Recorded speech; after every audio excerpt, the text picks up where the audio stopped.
Oke, Assalamualaikum warahmatullahi wabarakatuh. Oke, teman-teman, ketemu lagi dengan saya, Kresna, dan pada kesempatan kali ini kita akan membahas mengenai salah satu materi UAS dari cost accounting, yaitu cost behavior analysis.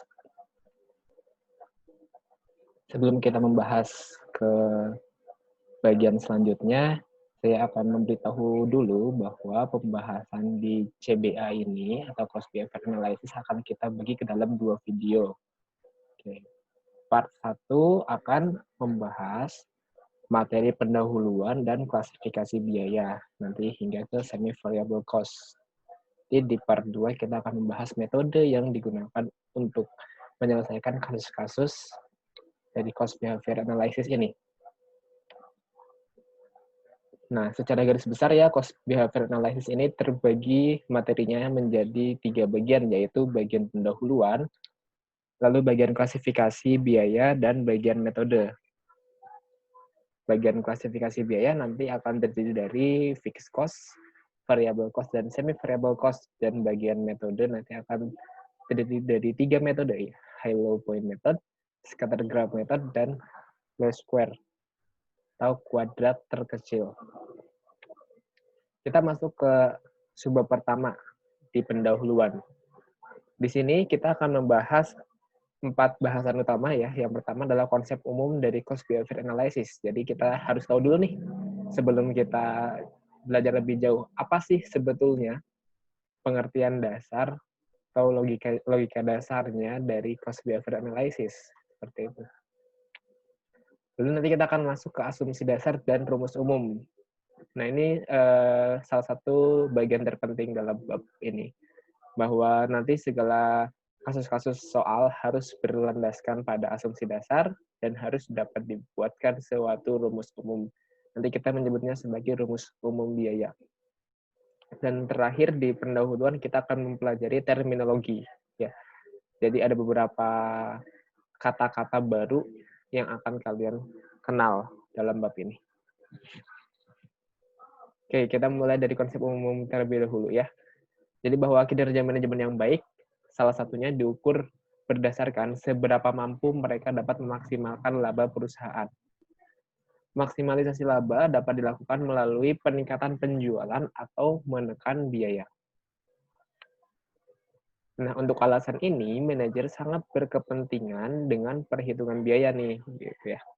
Jadi, manajemen atau manajer yang baik adalah manajer yang dapat memprediksi biaya, sehingga kita bisa mengalokasikan biaya tersebut. Misal, ada biaya listrik.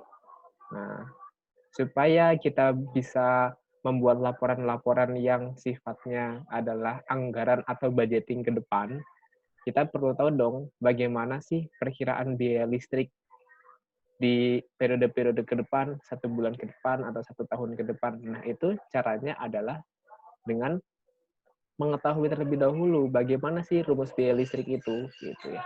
Sama seperti belajar matematika ya, ketika kita tahu rumusnya, maka kita tinggal masukkan saja kondisi-kondisi tertentu, atau nanti kita sering menyebutnya dengan variabel bebasnya gitu, sehingga kita akan dapatlah masukin angka ke dalam rumus, maka dapatlah hasil gitu ya, konsep dasarnya itu.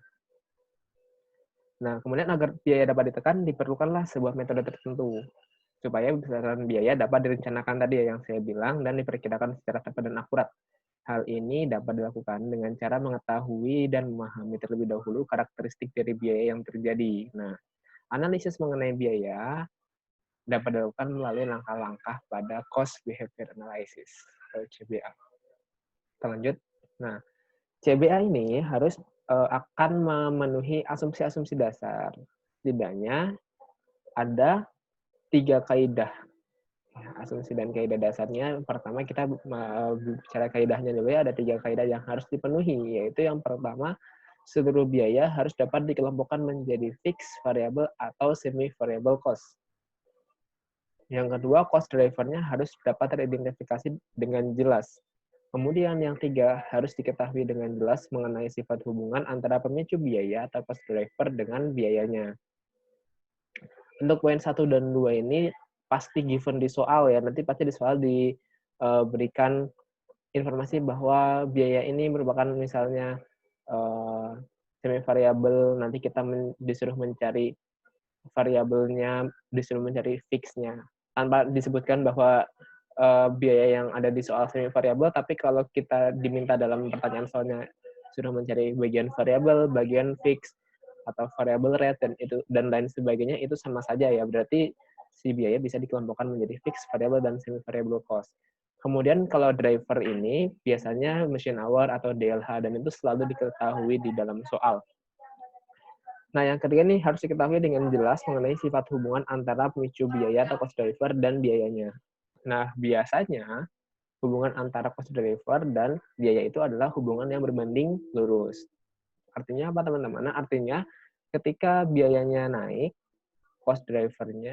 ketika kuantitinya naik, maka nanti si biaya akan ikut naik. Dan sebaliknya, gitu ya. Dan biasanya soal otomatis langsung membuat seperti demikian. Kemudian, nah ini ya, yang penting lagi adalah asumsi dasar. Hubungan antara biaya dengan drivernya dirumuskan dengan suatu persamaan garis lurus. Jadi syarat untuk CBA ini adalah persamaan garis lurus. Ya, persamaan garis lurus itu artinya apa? Persamaan garis lurus itu adalah persamaan yang maksimal mengandung dua suku. Kalau teman-teman masih ingat dulu materi di SMA ada polinom ya. Suku pertama adalah suku X pangkat 0, suku kedua adalah suku X pangkat 1. Nah, soal-soal CBA yang normal, biasanya dia adalah maksimal di suku 1 itu tadi. Jadi persamaan garis lurus. Kalau misalnya sukunya 2 atau persamaan AX kuadrat plus BX plus C, itu kan sudah masuknya ke kurva parabola bentuknya gitu ya. Nah, ini yang diminta adalah persamaan garis lurus atau maksimum sukunya 2. Kalau yang bentuk kurvanya parabola itu kan sukunya sudah 3 suku ya. X pangkat 2, X pangkat 1, dan X pangkat 0. Oke, lanjut. Nah, berkat yang tadi itu, yang sebelumnya bahwa hubungan berupa persamaan garis lurus, kita sekarang jadi tahu bahwa rumus umumnya adalah Y sama dengan C plus MX, di mana Y adalah variabel yang terikat atau dependent. Biasa ini akan selalu berupa biaya kalau di soal-soal. Jadi kalau teman-teman menemukan tabel ada kolom cost atau biaya, apapun itu biayanya, nah itu merupakan variabel terikat. Variabel terikat merupakan akibat dari adanya variabel bebas. Jadi hubungannya kausalitas antara variabel bebas dan terikat. Variabel bebas penyebabnya, variabel terikat akibatnya. Nah, variabel bebas dilambangkan dengan X. Gitu. Kemudian C merupakan intercept, sebutan akuntansinya ya. Kalau sebutan matematisnya adalah konstanta. Nah, ini melambangkan besaran total fixed cost. Gitu ya. Kemudian M merupakan, kalau bahasa akuntansinya itu slope, kalau bahasa akuntansi, bahasa statistiknya itu slope, kalau bahasa matematika itu gradient. Nah, kita menyebutnya di cost accounting ini sebagai variable cost per unit, atau bisa juga disebut variable cost rate. Nah, itu adalah slope atau gradient. Oke, lanjut. Jadi kalau di dalam rumus ini kita bisa lihat ada sisi C dan ada sisi MX ya. C ini menggambarkan total fixed cost. M menggambarkan variable cost per unit. X menggambarkan variabel terikat. Apabila M dikalikan dengan X, maka kita akan mendapatkan total variable cost, teman-teman ya. Jadi, bisa dibilang bahwa kalau kita andaikan kita punya garis tengah di sini ya, yang membelah kedua rumus, maka sisi C ini merupakan sisi fix-nya dari sebuah persamaan. Sisi MX-nya ini adalah menggambarkan sisi variabelnya dari sebuah persamaan biaya, gitu ya. Jadi dalam satu biaya itu terdiri dari sifat fix dan terdiri dari sifat variabel. Nah, itulah yang nanti akan kita sebut sebagai semi variable cost. Dengan kata lain, ya rumus dasar ini adalah rumus dasar untuk semi variable cost. Nanti kita buktikan juga ya di bagian selanjutnya. Nah, kemudian ini adalah terminologi. Ya, bahwa terdapat beberapa terminologi yang harus kita ketahui ya untuk dapat mempelajari nanti materi-materi di bagian berikutnya. Mungkin sebagian besar sudah teman-teman pahami ya, sudah pernah dengar. Pertama ada total cost. Nah, di dalam pembahasan cost behavior analysis, total cost ini merupakan sebuah objek atau sebuah dependent variable atau sebuah bagian akibat dari hubungan kausalitas antara driver dan cost-nya atau antara variabel bebas dan variabel terikatnya gitu ya. Total cost merupakan hal yang akan diestimasi oleh manajemen, yang akan dicari lah ya gitu. Biasanya total cost akan sangat dipengaruhi oleh cost driver yang berhubungan. Kemudian unit cost merupakan biaya yang dibutuhkan untuk menghasilkan satu unit produk tertentu ya. Rumus dasar dari unit cost adalah total cost dibagi quantity. Apa yang menjadi quantity di sini nanti adalah tergantung drivernya. Bisa jadi quantity dalam artian direct labor hour atau quantity dalam artian machine hours. Nanti tergantung soal itu ya, given. Lalu kemudian ada cost driver. Nah ini ya, cost driver ini merupakan komponen yang mempengaruhi besaran TC atau variabel bebasnya atau hubungan yang memiliki fungsi penyebabnya dalam kausalitas antara cost driver dan total cost. Kemudian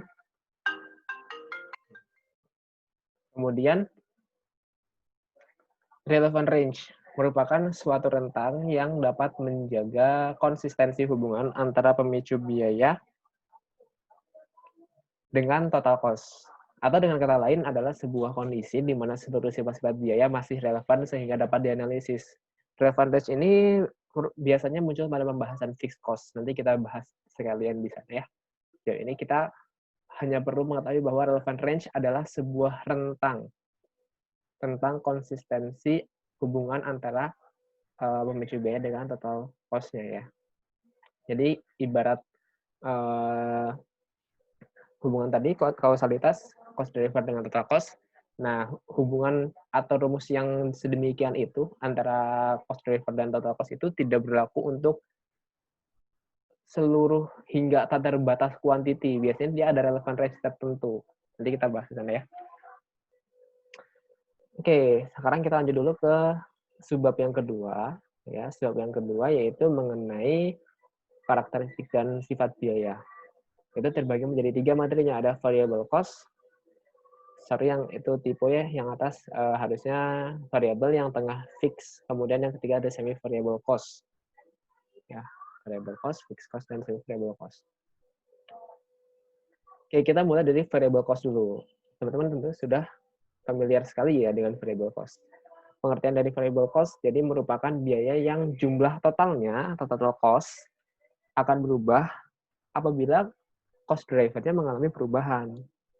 Perubahan atas total cost terhadap perubahan cost driver ini harus proporsional atau konstan. Nah, untuk memahami hal tersebut, kita akan perhatikan tabel ini nih. Misal ada unit produce dari 0 sampai 120 dan direct labor ya. 0 sampai 12 juta. Kita bisa lihat, semakin besar quantity dari produk, semakin besar juga DL cost-nya. Gitu ya. Ketika quantity 10, cost untuk DL adalah 1 juta. Dan ketika 120, cost untuk DL-nya 12 juta. Tuh. Secara total, dia berubah. Tapi kita bisa lihat bahwa secara unit, besarannya akan sama berapapun kuantitinya. Kita bisa lihat di sini. Misal, untuk level produksi 10, maka unit variable cost-nya adalah 1 juta dibagi 10. Berarti berapa tuh? Berarti 100.000 ya. Kemudian ketika di level produksi 100.000, 100 quantity, maksud saya, kita bisa lihat juga nih, unit variable cost-nya adalah 10 juta dibagi 100. Berarti 100.000 juga. Berapapun yang diproduksi, maka unit variable cost-nya tetap sama, 100.000. Nah, itulah sifat dari variable cost. Secara total berubah, namun secara unit tidak berubah. Gitu ya. Ada satu syarat yang harus dipenuhi dalam soal-soal CBA adalah perubahan total cost terhadap cost driver harus proporsional atau konstan. Seperti itu.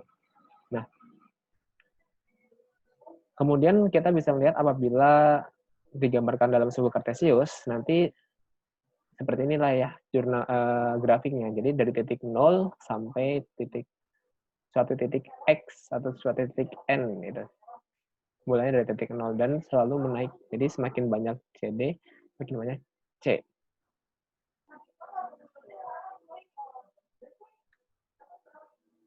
Lalu yang kedua adalah fixed cost. Fixed cost ini merupakan biaya yang besarnya tidak akan berubah meskipun cost drivernya berubah. Jadi secara total tidak berubah. Tadi kita lihat kalau variabel secara total berubah, kalau fix secara total tidak berubah. Tentunya dalam satu relevant range tertentu, biaya ini biasanya merupakan biaya yang dibayarkan untuk satu periode. Misalnya biaya sewa mesin. Jadi maksudnya kayak biaya sewa mesin itu kan tetap per tahunnya, berapapun kita mau produksi. Kayak misalnya kita menyewa sebuah mesin dengan harga sewanya untuk 1 tahun itu adalah 1 juta. Maka berapapun kita akan memproduksi selama masih di dalam kapasitas mesinnya gitu ya. Ya, biaya yang akan kita keluarkan tetap aja 1 juta. Ini sama kayak kalau misalnya kalian ingin berpergian sama teman-teman kelas ke satu tempat gitu, kemudian kalian ingin menyewa bis. Bis ini misalnya kapasitasnya 50 orang dengan harga sewanya 2 juta. Maka berapapun kalian ingin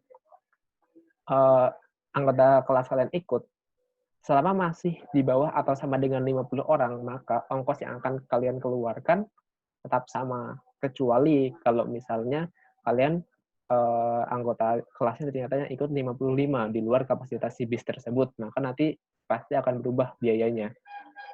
Mungkin kalian harus menyewa lagi mobil kecil atau menyewa lagi transportasi yang lain, sehingga ongkos transport akan naik gitu karena dia sudah di luar kapasitas. Nah, kapasitas yang saya maksud itu bisa juga diartikan sebagai relevant range. Maka kalau dari kasus yang bis tadi, yang kapasitasnya 50 orang, kita bisa tahu bahwa relevant range untuk fixed cost adalah 1 sampai 50 siswa. Seperti itu. Nah, sifat dasar dari fixed cost adalah secara total biaya yang harus tanggung perusahaan untuk quantity yang dalam relevant range tertentu atau dalam relevant range yang sama adalah konstan atau sama. Kita bisa saja semua total cost-nya itu adalah konstan, kecuali kalau dia sudah di luar relevant range, nih, 120 dia sudah di luar.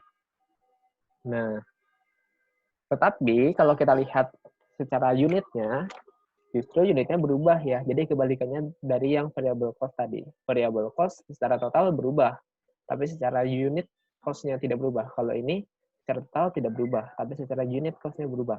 Dan perubahannya itu adalah kebalikannya dengan yang tadi unit variable cost. Kalau variable cost yang totalnya tadi itu perubahan berbanding lurus. Semakin besar cost driver, semakin besar variable cost.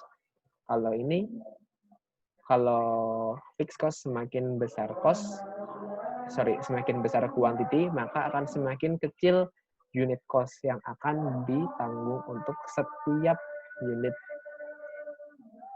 produk. Artinya apa teman-teman? Mudahnya, kalau kalian di kasus yang bis tadi, semakin banyak teman-teman ikut sampai 50 orang, maka akan semakin murah biaya yang ditanggung untuk setiap orang yang dibanding semakin sedikit. Yang lain karena mau entah mau ikut 25 orang, 30 orang, atau 50 orang itu biaya totalnya sama saja, ya sekalian saja ikut 50 orang biar mendapatkan biaya per unit yang minimum. Oke, yang perlu saya tambahkan lagi untuk fixed cost adalah sifatnya unit fixed cost itu sifatnya temporary ya. Unit fixed cost itu sifatnya temporary. Oke, lalu semi variable cost merupakan jenis biaya yang memiliki karakteristik kedua biaya atau gabungan. Oh, tadi saya lupa ya. Kalau dia digambarkan dalam grafik dia lurus ya, kalau fixed cost ya kita bisa. Tidak terpengaruh oleh CD atau cost drivernya. Oke, kemudian semi variable cost merupakan jenis biaya yang memiliki karakteristik dua biaya sebelumnya. Artinya di dalam semi variable cost ini ada komponen fix dan ada komponen variable ya. Kita bisa lihat di grafiknya nih, ada komponen fix, ada komponen variable. Nah, hal ini mengandung arti bahwa dalam suatu total cost tertentu, biaya semi variabel akan terdiri dari biaya yang bersifat tetap dan yang bersifat variabel. Contoh adalah biaya telepon rumah yang masih menggunakan sistem pembayaran pasca bayar ya. Kalau telepon-telepon zaman dulu atau mungkin listrik zaman dulu yang masih pakai pembayarannya itu bukan pulsa gitu ya. Nah, kita ambil telepon ya mudah.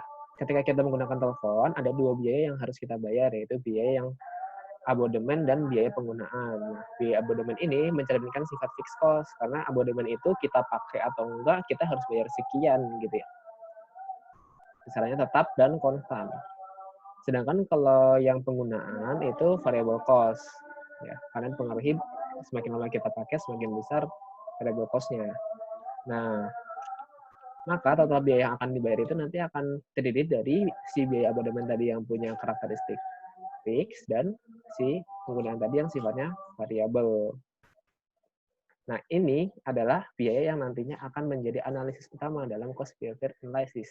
Jadi kita akan diberikan suatu biaya semi variabel yang masih belum diketahui rumusannya seperti apa, lalu kita ingin diminta untuk dapat merumuskan biaya tersebut dengan dalam rangka kepentingan budgeting di masa-masa yang akan mendatang gitu ya. Teman-teman kemarin sudah belajar budgeting ya. Ya, kita berarti sudah paham gambar aja budgeting itu perkiraan ya. Perkiraan yang baik adalah perkiraan yang mendekati nilai aktualnya nanti gitu ya. Oke, apabila semi variable cost digambarkan dalam sumbu kartesius, grafiknya akan membentuk dua buah garis, yaitu garis horizontal dan garis diagonal seperti ini ya. Ini garis horizontalnya titik-titik karena kita akan satukan si variable cost sama total fixed cost menjadi total cost gitu. Sehingga si garisnya ini akan seperti akan mirip ke dua grafik biaya sebelumnya ya, yaitu kita bisa lihat miring ke atas atau miring dengan gradien positif. Ini menyerupai sifat dari grafik variable cost, kita bisa lihat ya, miring ke atas. Tetapi di sisi lain dia tidak berpotongan pada titik 0,0 sama seperti fixed cost ya, yang tidak berpotongan di titik 0,0. Jadi memiliki sifat dari gabungan kedua grafik sebelumnya. Oke, untuk pertemuan kali ini atau untuk video kali ini kita cukupkan dulu di materi ini. Nanti kita lanjut ke bagian berikutnya. Oke, terima kasih teman-teman. Assalamualaikum warahmatullahi wabarakatuh.